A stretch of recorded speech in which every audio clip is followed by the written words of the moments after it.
Hello, everyone. Today I have the honor and opportunity to talk to a true visionary in the realms of clean energy, particularly in the emerging geothermal industry. I'm referring to Farrow, the founder and CEO of Ceraphi Energy, a company that has become one of the most prominent reference of next generation geothermal. Karl is backed up with an illustrious career with multiple accomplishments. To name a few, as mentioned, he's the founder and CEO of Ceraphi Energy. He currently occupies various positions with different organizations, such as he's a chair of Onshore Renewable Sector Council for EEGR, East of England Energy Group. He's also chairman of the board for the Geothermal Energy Advancement Association, GEEA. And by the way, we are going to talk about this organization and this conversation, as this could be of interest to people watching the video. And prior to his current position, he occupied various executive positions in different energy companies. To name some, he was Chief Commercial Officer for GEAA Drilling, which, by the way, is a company making headlines with its revolutionary technology for drilling super deep and into super hot rocks. He was also Regional Director for Latin America for EHA, Power Services Corp. And also, for several years, 9 actually, according to his LinkedIn profile, Karl was CEO of Petrotech Group in the UK, Mexico, and Spain. And if that was not enough, Karl is also a technology investor entrepreneur with a proven track record building successful businesses and sustainable energy projects. Now, without further introduction, let's welcome to Karl Farrow. Karl, welcome to this podcast episode. Hi, Jose, and you're being very kind in your introduction. Well, I guess it is true, right? Yeah, well, I didn't exaggerate. Well, Karl, I was looking forward to talk to you. I mean, we have had the opportunity to speak briefly in one of these sessions of GEAA, which I'm also an ambassador, a member, and that sparked me my interest. Well, I was already interested in talking to you because what you have been doing with Ceraphi, but also because you are leading this organization, GEAI, and I think people should know about that. I think there is a lot of great opportunities for people who are thinking about geothermal, how they can get involved. And we're going to discuss that in a moment. But before we delve into questions, besides or in addition to what I have mentioned about you in the introduction, could you tell us or describe us how your career evolved and brought you to found Ceraphi Energy? Yeah, absolutely. I mean, I started off in a regular sort of construction apprenticeship, actually, in the UK, and not too many great formal academic qualifications from school, and moved straight into a sort of hands-on, effectively what they call a typical apprenticeship program in the UK. So a 4-year program, sort of combining working in the workplace itself, whilst going to a technical college and studying effectively what they call an ONC at the time, but it's effectively a sort of higher national degree. But I started off in a very dynamic US drilling business, which was fabricating state-of-the-art land rigs and also doing a lot of offshore conversions at that particular time when the sort of offshore industry was going through a lull in the early 80s and then moving into more deep water type activities for drilling and things like that. So I started off in a sort of innovative transition with the oil and gas sector, which has probably inspired me a bit more to be involved in sort of technology transition and jump into more of the innovation side of energy production moving forward over my career. So I spent sort of 4 or 5 years with that company and then moved into conventional sort of offshore work, working for companies like AMEC and a few other sort of large fabrication companies. And then spent a number of years working with Harriman, which was the Dutch group. And I really had a sort of passion to look at innovation and technology. And one of the things I jumped on quite early was looking at the computers and sort of digitalization. Sort of seeing that as an opportunity in the sort of early 2000s. I set up a company focused on that technology, so focused on the transition of digitalization of project management, effectively software and things like that, which was the Petrotech Group, which I later integrated into Wood Group as part of an acquisition process. Spent a few years with them, and then over that period of time at Petrotech, we established quite a large business, which was primarily Latin focused. So we had an office in Spain, we had offices in Mexico and South America. Also did quite a bit of work in Indonesia and other Spanish-speaking regions around the world. Worked on some 50 development projects for FPSOs and different deep water projects. So sort of had a good relationship with the Hispanic market, and that sort of took me over to Mexico when I sold my business or passed on the business. And we had I had a good a couple of years with Petrofac over there. Actually, is down on there. They were one of the first international companies to operate fields in Mexico since the sort of nationalization of the Mexican oil sector in 1938. So it was over 70 years really since that there had been an international player in Mexico. So that was quite a good education as they were doing the energy reform and stuff like that in Mexico. And I managed to get quite heavily involved with that with government bodies and officials. So I sort of then spent a few years as a consultant working with government in various capacities, third-party capacities and also independently with different sectors, including power generation. So working with the Commission Federal, which is when I first then really came across geothermal in sort of 2015-16. So obviously, like everyone, you hear geothermal and the name, you sort of generally have an idea what it is and what it does, but it wasn't really mainstream in the market. So that sort of gave me a bit of an idea of why can't we scale this and looking at different options, and led me to GEAA Drilling. I spent a few years with them, as you know, and in the pandemic, one of the things that a lot of startups had to do, and GEAA Drilling was one of them, is go into a sort of survival mode and try and ride out the pandemic with obviously that process.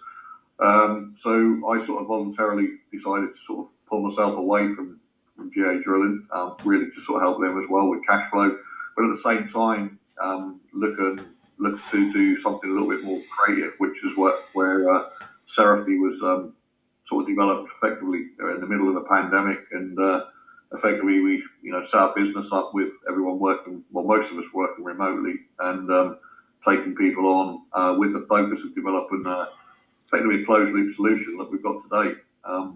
So that was really what sort of took me into the Ceraphi side, and I've always been a sort of fan of the innovation and technology, and I think the approach to try and do scalable geothermal using a closed loop system or a closed loop approach is really the way that we are going to scale geothermal to an anywhere solution, because with our natural geology around the world, it doesn't suit us to produce energy anywhere using natural systems. So we have to find something which is unnatural in that development, and we know the heat everywhere around the world. We know that we drill deep. We've learned that in oil and gas. The deeper we go, the hotter it gets, the more challenging it gets to deal with higher temperatures. So I think this is where we want to focus, and this is where Ceraphi certainly focused on now, is taking that sort of lower empathy heat to commercial markets, and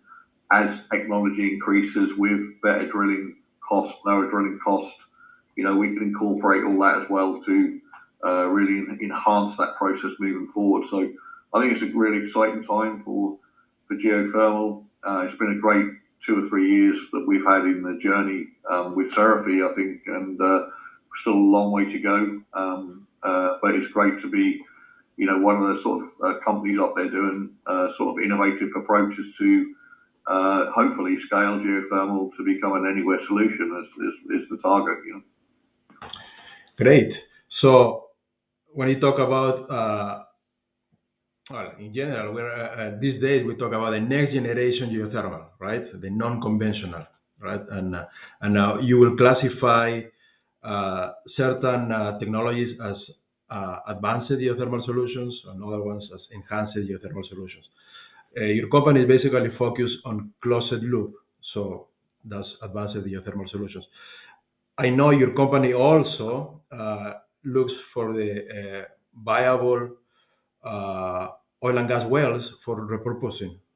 Uh, could you tell us about that solution and what has been done about that? Yeah,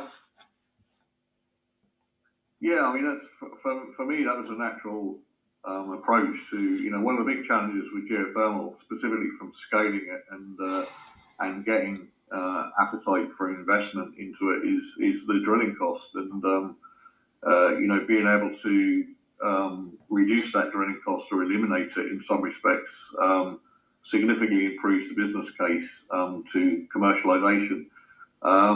We do have, millions of wells around the world which we've drilled in oil and gas, and to me it just seems a natural sort of transition to look at using them or reusing them as opposed to just, completing them once they've produced their hydrocarbons and filling them up with concrete. So, I'm quite an environmentalist type person anyway, so, reuse and redevelop is, part of my natural culture in life, and I just think it's a natural thing to do. So it was really something we looked at very early on, and it comes with various challenges. It's not every well can be used to produce electricity, as we know. Not every well can even be produced heat commercially, but a large majority of them can be used for heat use primarily.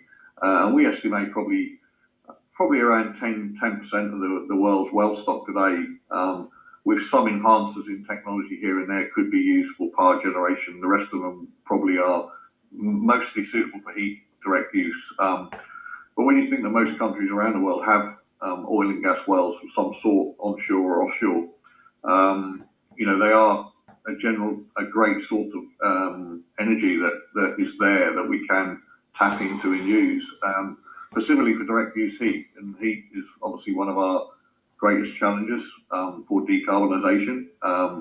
Electricity is always great to have, and it's a good commercialised by putting it into a grid and sell, but the direct use heat part is the more challenging aspect of decarbonisation, and I think that's another thing that attracted us to focus on the heat side as opposed to primarily focused on their power side, which a lot of other geothermal development companies are obviously doing.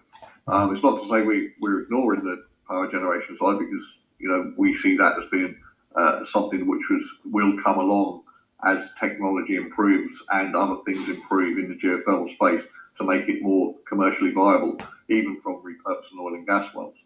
But the bottom line with what we're doing at the moment is our model is to take over assets. We are actively taking over well sites, and also not just repurposing oil and gas wells. We can repurpose, the failed exploration wells or failed geothermal wells in many respects. There's a lot of wells around the globe which have been drilled for exploratory purposes or for geothermal projects which haven't successfully been able to create permeable solutions or permeable systems where they can be productive. In that case, they're obviously the sunk revenue, sunk cost in them, and what we can do and what we plan to do and are doing is really making them commercial. So our philosophy is if you can drill a well using a Ceraphi Well Solution, every well becomes commercial. Whereas if we also, whilst we're drilling a Ceraphi Well Solution, we find a natural formation or a natural system, we still have the option to produce that. So it comes back to this, trying to de-risk the drilling exposure whilst drilling wells. And we see that every well, or our philosophy is that every well drilled should be commercial. And, by having our approach, even if it's maybe not commercial as it was planned, you can still maybe commercialize it to produce something if you take the right approach. So this is really how Ceraphi is really looking at the reuse of oil and gas wells. It's a great learning curve. It's a great learning base to start with. We are using it to prove other technologies and working with other companies to try and help them improve other technologies also, which will in the long run help geothermal. So it's not just about using them for commercialization of our technology, it's also using them as a bit of a training ground and development ground for other technologies and innovations that are come around the corner as well. So. Great. And I want to talk about Ceraphi Well Solution. We're going to talk about that in a moment. But still, let's talk a little bit more about repurposing oil and gas wells. I understand Ceraphi is a young company. I guess we can still consider it a startup, even though it's already a company that is making headlines and is recognized by everybody in the industry. And but I still, being young, do you have success cases already with repurposing oil and gas wells? I mean, it's a great idea, but have you already repurposed some oil and gas wells? Yeah, so we've done a demonstrator last year, which we've taken a 3,100 meter deep oil and gas well, and we've managed to produce energy out of that through our Ceraphi Well Solution. We didn't produce power generation, but we modelled it around the aspects by providing certain characteristics to be able to demonstrate that with the right bottom hole temperature, you would be able to do power generation and also work out the base load equivalents from that. So the temperatures we got from the well we had were only around about 94 degrees expected, but we had about 110 at the bottom hole at 3.1 kilometres. So these wells aren't particularly hot. That's typical thermal gradient for the UK, around 36 degrees a kilometre in many cases. So we did prove our own modelling and our own aspects from that process. We now have 8 sites that we are now currently owners of, and we own 12 wells that we are now looking at developing ourselves. Again, a lot of these won't be developed for power generation, but primarily heat use. And we have, out of the 8 sites, we have four of them sites with commercial business cases being developed for other projects. So they range from providing heat network energy into properties and homes. The others involve some commercialization projects which will produce heat for commercial uses from various things like distillation and also for space heating for large agricultural type projects like glass houses, etc. We're also connecting a number of other sites, so we're always talking to operators about other sites. We've also started now to look at sites outside the UK. So we have sites in the UK as well at the moment, which we currently have under our development portfolio.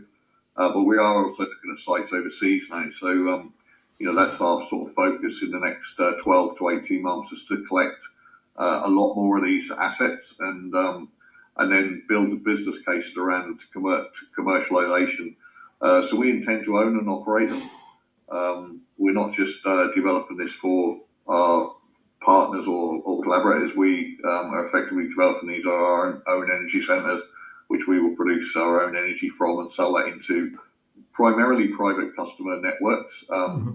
We're not a company that's focused on grid connection or grid solutions or feeding into grid networks at this moment in time. It doesn't mean to say we won't be moving forward, but for our own commercial model at the moment, we're focused on effectively a private wire type agreement or private feed agreement in the case of a heat network.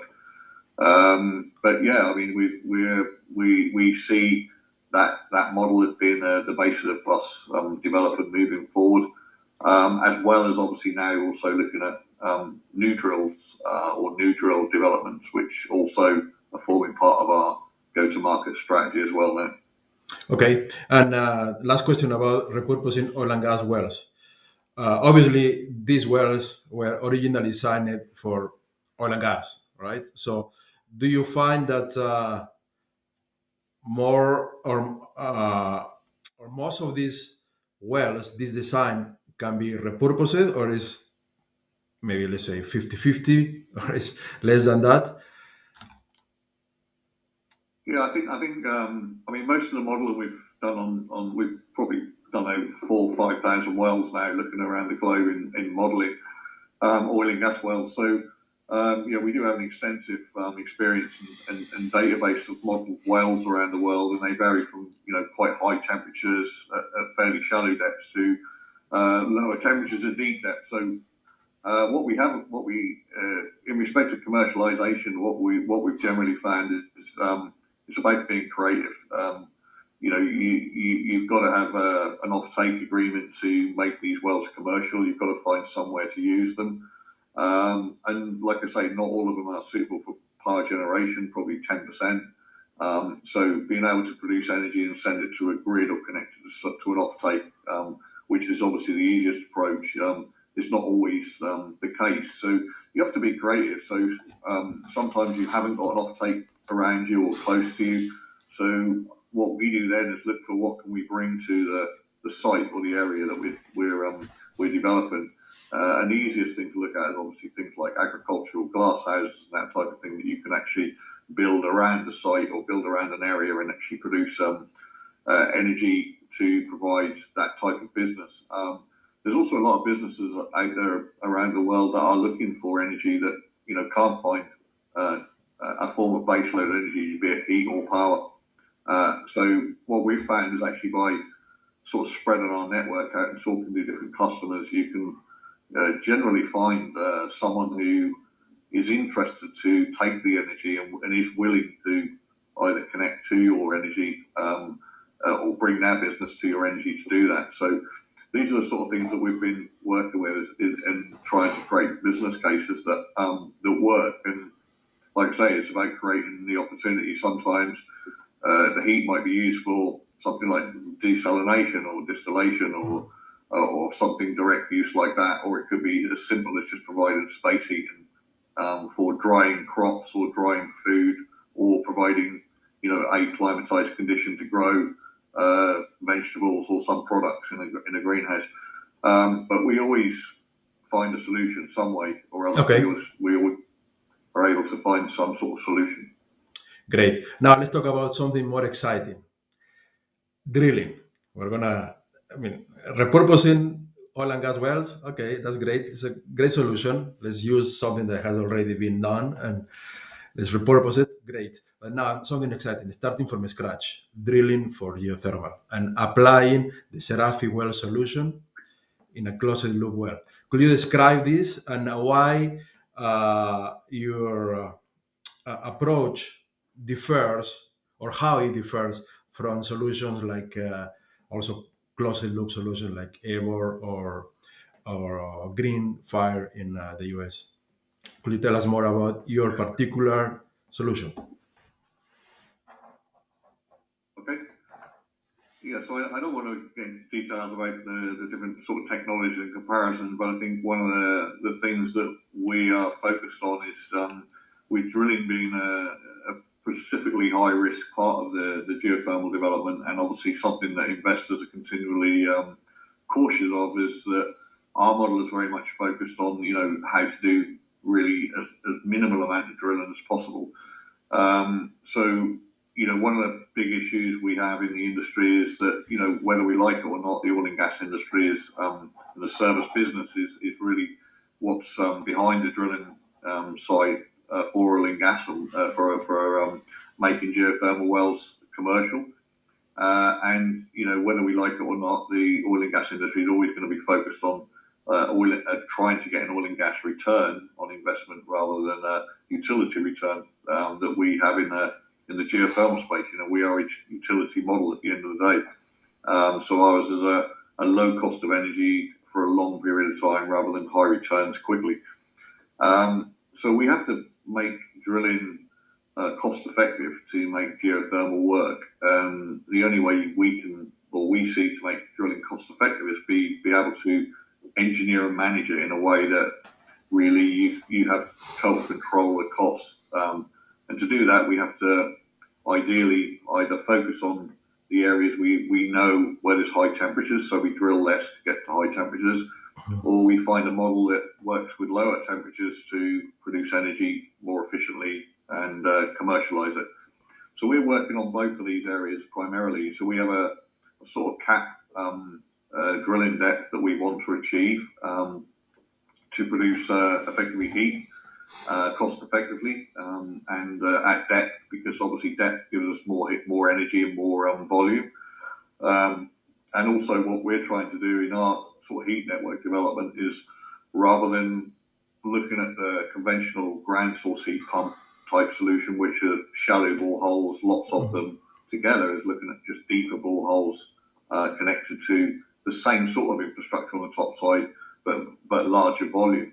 So effectively, with our solution and what we're trying to put into certainly the heat sector market, and it's very replicable for the power sector as well, is really just looking at shallower wells, or shallow wells, kilometre and a half deep, with a higher volume flow to produce higher energy to feed into heat networks at sort of 30-40 degrees temperature, which can then be boosted by smaller heat pumps in that sector to actually go into feed into networks.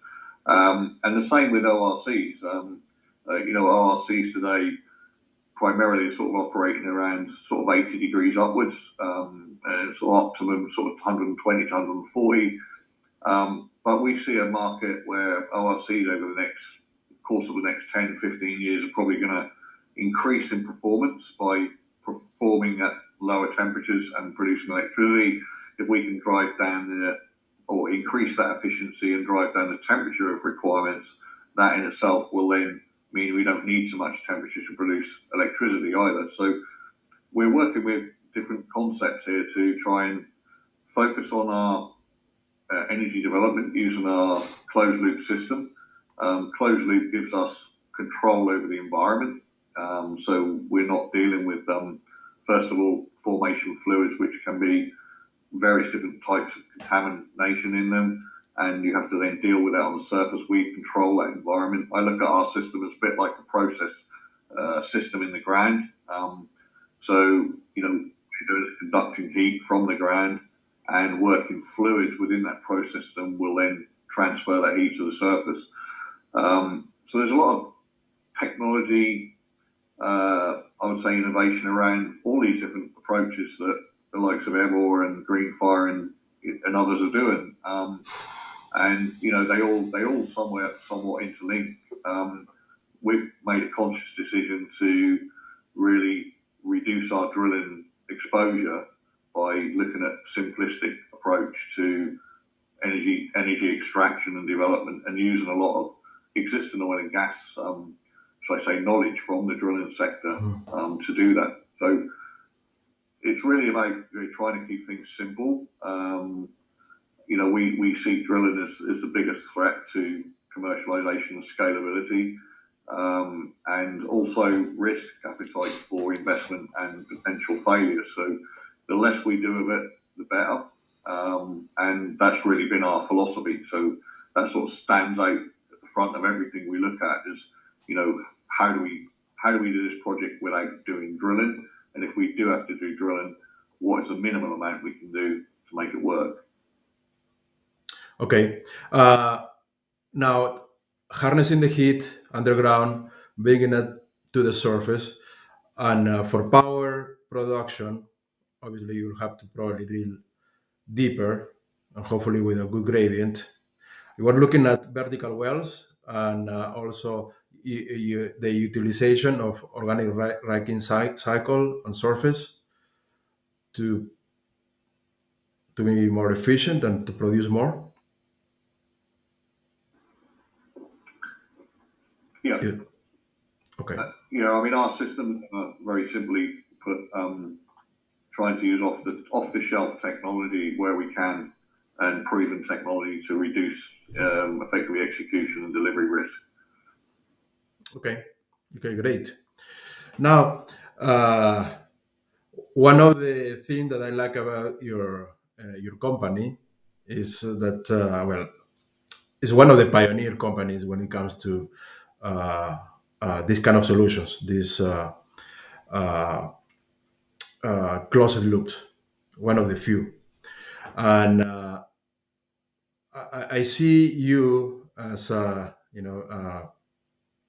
voice in geothermal, and you have some sort of an emblem within your company, and it is actually in your website, and it says, "When we solve geothermal, we solve energy." Could you dig into this phrase? When we solve geothermal, we solve energy. Yeah, I mean, at the end of the day, I see geothermal is the base load of the future. It's a natural resource that's been around us for millions of years, or tens of hundreds of years, in our sort of evolvement through humanity. So, and it's an energy that's always going to be there. It's as we all know, it's not reliant on the sun, it's not reliant on wind, it's not reliant on any other form of Mother Nature other than the natural battery we have, which is making the Earth function. So, and that's continually, it's everywhere we go. It doesn't matter whether we're in, where we are on the planet.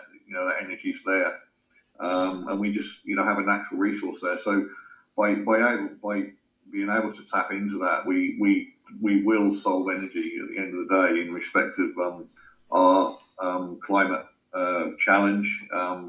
I'm not saying that we live in a society where we still will need other forms of energy for sure, but certainly geothermal can play a significant role in the heat decarbonation side, and potentially a large chunk of our baseload power need.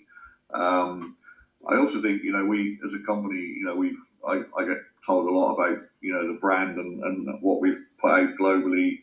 We're still a relatively young company, as you rightly pointed out. We've only been just over 3 years old now. But I think we set out also to create more than a company. I mean, we have most of our employees, most of our advisors, people who have been involved with the business, are shareholders. We've consciously set up and built a team around that philosophy of building the people's business, energy for the people, we call it, and building the people's business. We see that as being part of the legacy and involvement of how we roll out the business moving forward.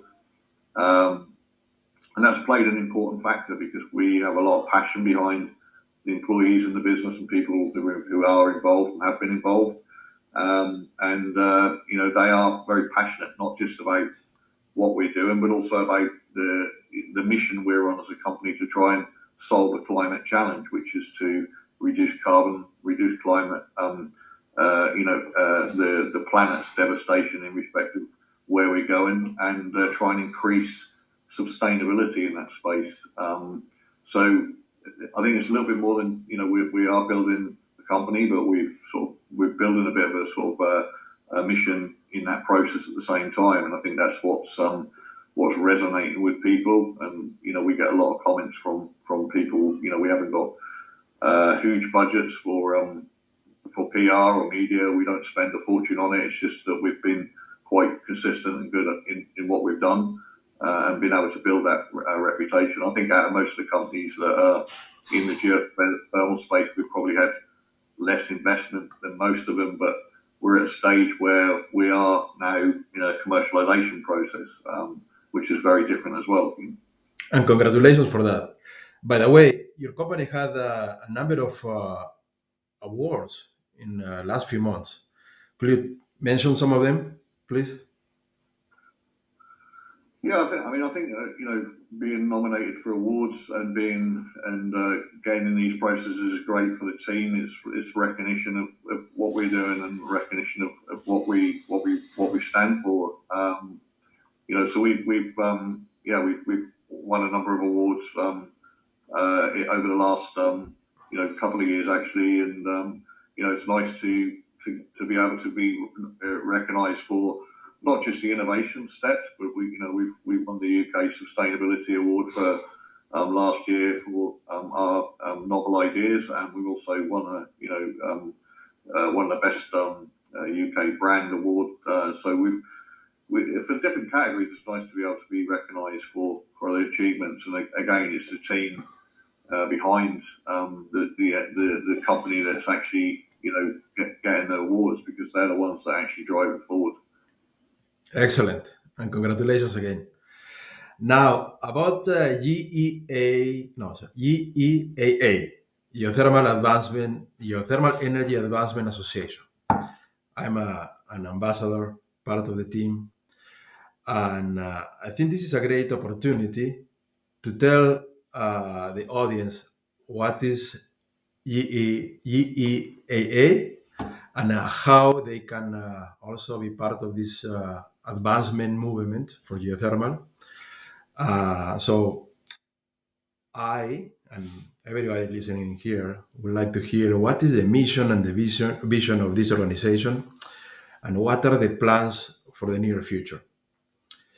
And then you can also tell us how other professionals, whether they are already geothermal professionals or oil and gas professionals or anybody for that matter, can get involved. Yeah, absolutely, and it's great to have the opportunity to do this. So yeah, I mean, GEAA was set up, we call it GEAA. It's, as you said, the Geothermal Energy Advancement Association. It was set up again in COVID. We felt at the time there wasn't a voice that was focused on more on lobbying and advocacy for change and advancement.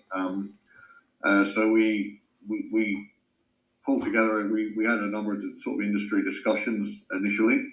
We spoke to a number of different groups to see if we could, instead of setting something up, look at building on something that was there. There's a lot of groups were doing events, a lot of groups are doing typical membership type organisations, and we felt that wasn't really what we needed to do. What we really needed is a voice to be able to go and speak directly to the problems of what geothermal's having in various areas. So we established GEAA on that basis, and we have quite a low membership. We academic institutions and students of various things join for free, so we don't charge for them. So we felt academia is key to moving this forward. The other thing we were very conscious of is that we didn't want to isolate the geothermal sectors. For us, ground source heat pumps, as well as deep geothermal. At the end of the day, we're all tapping thermal energy. Although you say, well, shallow geothermal energy is done from the sun, or it's solar energy, whatever way you want to put it. It's still thermal. It's still coming from the ground, and we felt that we needed to create something which was speaking to that thermal energy process, and that's why we actually incorporate that into our business case within GEAA. So when we talk about energy, to make it simple for the average person in the street, as we talk about thermal energy and the extraction of thermal energy from the ground. And most people look at that certainly in the northern hemisphere as being ground source heat pumps, which generally that's what they used to refer it to. But as we go forward, we're going to see ground source heat pumps getting deeper and deeper and deeper, and we will see, and this is where we're driving this now with Ceraphi, is driving the sort of shallow ground source heat pumps, not several hundred meters, but into tens of meters, hundreds of meters, even kilometers. So to get to the more valuable energy, to drive that industry deeper. And that's where we go. And so at the end of the day, there is no line between shallow thermal energy or deep thermal energy. It's all the same resource at the end of the day. And we felt that there was too many different divisions in the process. So what GEAA has tried to do is to break them down and divides and bring effectively the next generation of people together to push this forward. So we've split we have 6 groups in GEAA, which are focus groups, which are broken down into effectively key areas. And we also now, as you know, have this Global Ambassadors Program. So the Global Ambassadors Program is effectively volunteers that step up in their region around the world and effectively become ambassadors for GEAA.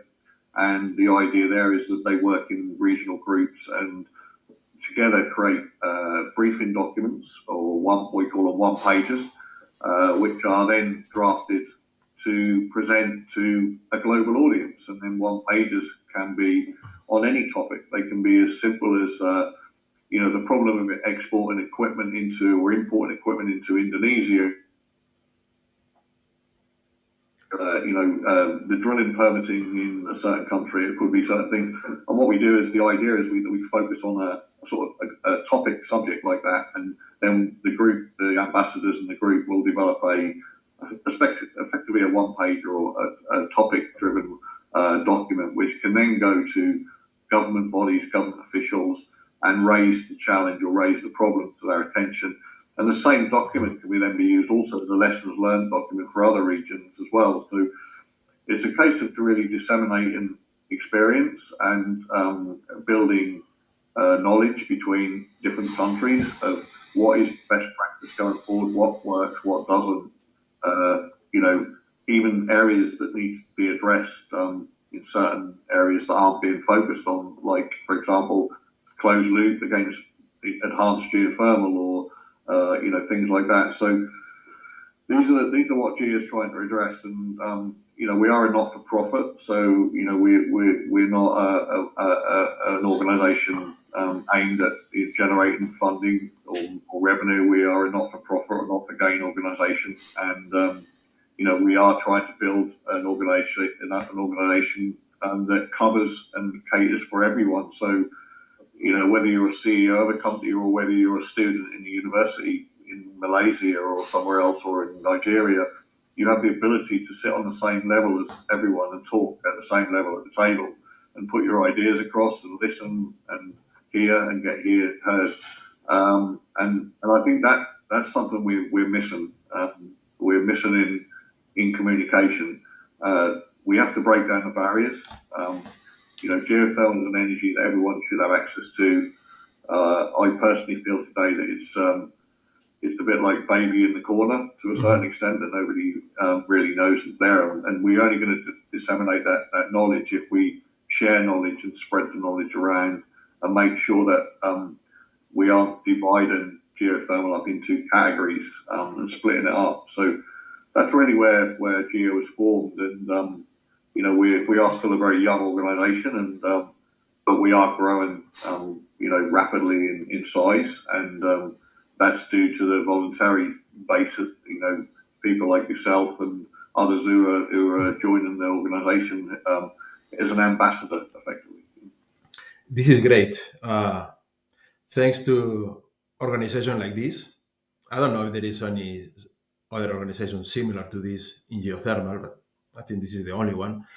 But unifying the geothermal family with this body, and where geothermal professionals and geothermal enthusiasts can get involved is great. We're going to have the link to the website in the description of this video. And if you are interested in joining GEAA, you will have the information there.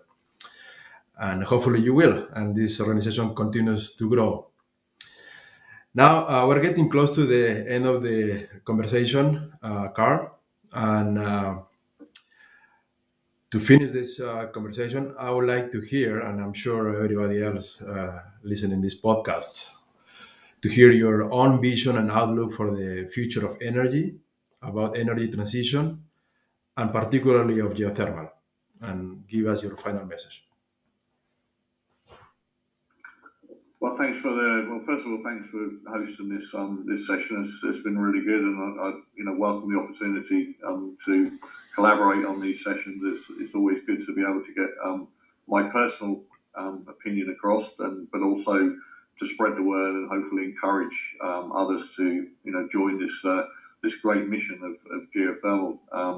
We have to make drastic changes in the way we use energy.